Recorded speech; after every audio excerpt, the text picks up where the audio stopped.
Don't ever live anywhere because you are just offended at people and you are angry.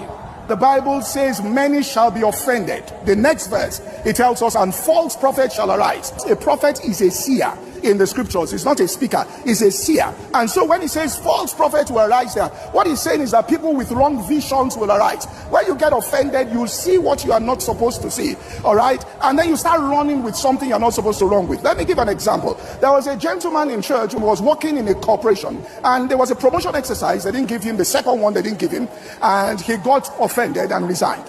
But he just happened to come in for a midweek service, and I was teaching on offense as the bait of Satan.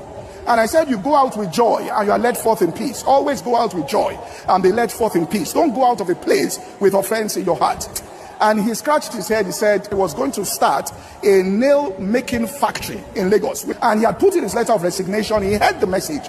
He said he went back and told his boss, I'm sorry, could you give me back my letter of resignation? I want to stay in here. And he said he stayed there. And then he told me a year and a half after, he said, you know what, I heard that message and I went back. I sat down. There was a next promotion exercise, I got it. There was another promotion exercise, I got it.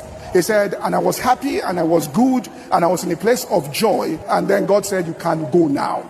He said, I had nothing. My office was going to be in a dining table. He said, my wife was pregnant with her first child. My father-in-law came and said, you are making a risk here. He said, he just knows this is the time to go. On Sunday, he got a phone call on Monday morning from his boss. And his boss said, well, there is an oil company and they want us to do their taxation for them.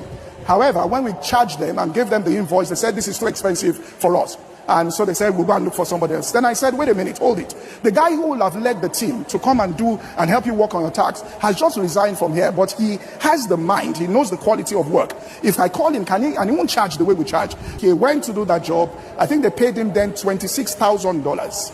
That nail factory has not started till now. It is that thing that he has been doing. You see, when you are offended, you don't see correctly in the spirit realm. And so it is important, all right, that you take offense. That's what he's still doing. He built an entire ward for a general hospital in Lagos from that business. All right, but Satan wanted to push him out of that particular place there with offense in his heart.